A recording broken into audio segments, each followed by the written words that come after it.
Kita tahu bahwa Naaman itu adalah seorang panglima Raja Aram. Dia sangat disayangin oleh tuannya dan dia begitu terpandang. Dan oleh karena dia juga, maka Tuhan memberikan kemenangan kepada orang-orang Aram. Artinya dia juga disertai oleh Tuhan. Dia seorang pahlawan tentara. Cuman dia punya sakit kusta dan penyakitnya itu diketahui oleh semua orang. Karena kenapa dia seorang panglima? Dia pasti penyakitnya diketahui oleh raja sampai kepada pasukan, rakyat semuanya tahu. Maka dari itu dia pergi ke Israel dan menemui Nabi Elisa supaya dia disembuhkan. Dan dia ikuti petunjuk Elisa, lalu dia disembuhkan dari penyakit kustanya. Dan dia memberikan persembahan kepada Elisa, tetapi itu ditolak. Yang ingin saya bahas itu yaitu Gehazi, bujangnya Elisa, tentang kejahatannya sebagai pihak ketiga. Kita tahu setelah Elisa menolak persembahan daripada Naaman, lalu Elisa membiarkan Naaman pergi. Ketika Naaman pergi, timbulan niat jahat daripada Gehazi, bujangnya Elisa. Dia ingin mendapatkan sesuatu, ingin mendapatkan keuntungan daripada Naaman, lalu dia memikirkan sebuah cara, lalu dia ingin mengejar Naaman tanpa sepengetahuan Elisa. Lalu Gehazi mengejar Naaman dari belakang. Ketika Naaman melihat ada orang berlari-lari mengejarnya, turunlah ia dengan segera dari atas kereta untuk mendapatkan dia dan berkata, "Selamat." Jawabnya, "Selamat. Tuanku Elisa menyuruh aku mengatakan, baru saja datang kepadaku 2 orang muda dari pegunungan Efraim dari antara rombongan Nabi. Baiklah, berikan kepada mereka setalenta perak dan 2 potong pakaian." Dan kita lihat dari ayat firman Tuhan ini memberitahukan kita bagaimana kejahatan daripada Gehazi. Setelah dia mengejar dan melakukan taktiknya untuk mengejar Naaman, lalu dia melakukan sebuah kebohongan. Dia berkata, "Elisa menyuruh aku mengatakan."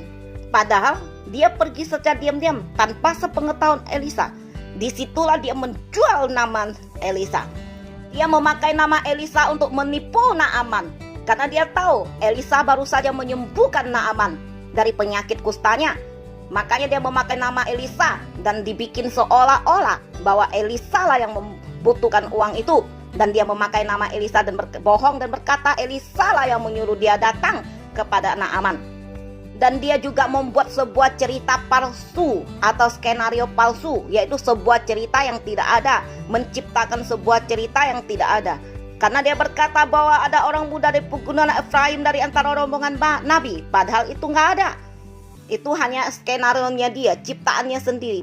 Dari ciptaan palsunya itu dimulailah dengan sebuah permintaan. Lalu berkatalah, "Baiklah, diberikan kepada mereka setalenta perak dan 2 potong pakaian." Sebagai tanda terima kasih dan tanda rasa syukur dari Naaman yang baru saja disembuhkan itu, dengan senang hati dia memberikannya kepada bujangnya, kepada Gehazi tanpa berpikir 2 kali. Dan berkata, "Ambillah 2 talenta." Naaman mendesak dia dan membungkus 2 talenta perak dan pundi-pundi dan 2 potong pakaian, lalu memberikannya kepada bujangnya. Mereka ini mengangkut semuanya di depan Gehazi. Akhirnya Gehazi berhasil menipu dan mendapatkan uang persembahan itu. Setelah mereka sampai ke bukit, disambutnya dari tangan mereka, disimpannya di rumah, dan disuruhnya kedua orang itu pergi. Maka pergilah mereka. Baru saja Gehazi masuk dan tampil ke depan tuannya, berkatalah Elisa kepadanya, "Dari mana Gehazi?"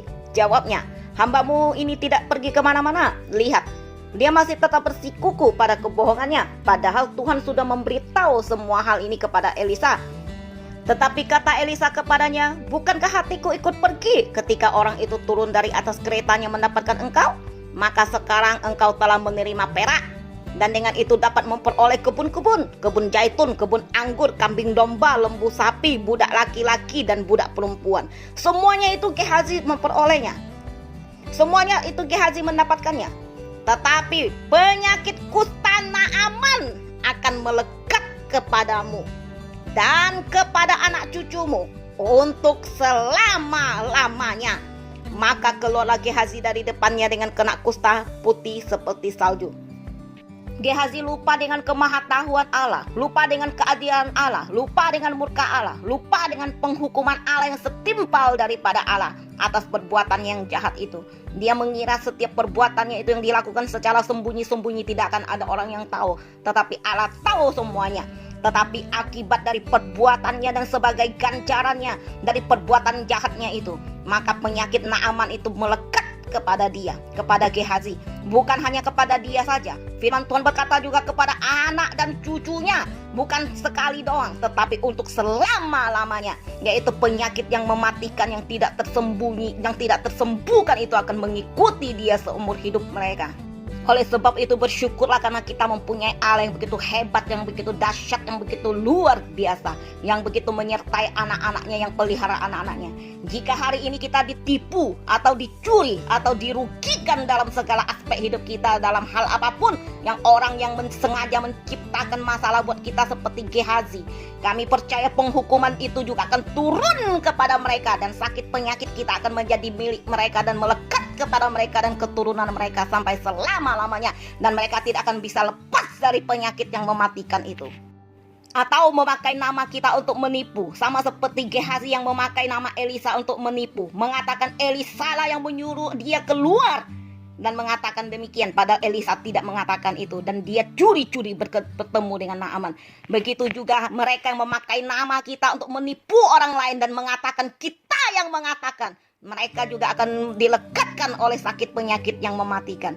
Begitu juga mereka habis menipu uang orang lain, sama seperti Gehazi habis menipu uangnya Naaman, dan Naaman mengira bahwa itu benar-benar permintaan daripada Elisa. Otomatis kejahatan yang dilakukan oleh Gehazi dilemparkan kepada Elisa. Dan atas perbuatan Gehazi yang menipu Naaman kayak begitu, dengan mengatakan atas nama Elisa, dan Naaman mengira bahwa itu benar-benar permintaan daripada Elisa, padahal Elisa tidak menerima 1% pun dari uang itu. Padahal ini semuanya atas perbuatan Gehazi sendiri sebagai pihak ketiga, sebagai orang ketiga yang bermanipulasi di tengah-tengah itu. Artinya setelah dia menipu memakai nama Elisa, dia limpahkan perbuatannya kepada Elisa. Oleh sebab itu bersyukurlah jika hari ini orang berbuat jahat, mencuri, menipu, dan melakukan kejahatan dan limpahkan kejahatan kepadamu, maka setiap kesialanmu, sakit penyakitmu akan menjadi upah mereka yang mengusik hidupmu itu, dan mereka akan dilekatkan oleh sakit penyakit yang mematikan. Dan bukan hanya mereka, tetapi keturunan mereka, anak cucu mereka sampai selama-lamanya, dan mereka akan diikat oleh sakit penyakit yang mematikan itu sampai mereka dibinasakan dari muka bumi ini. Sebab upah dosa adalah maut. Bersyukurlah karena kita mempunyai Allah yang begitu dahsyat, hebat, dan luar biasa. Amin.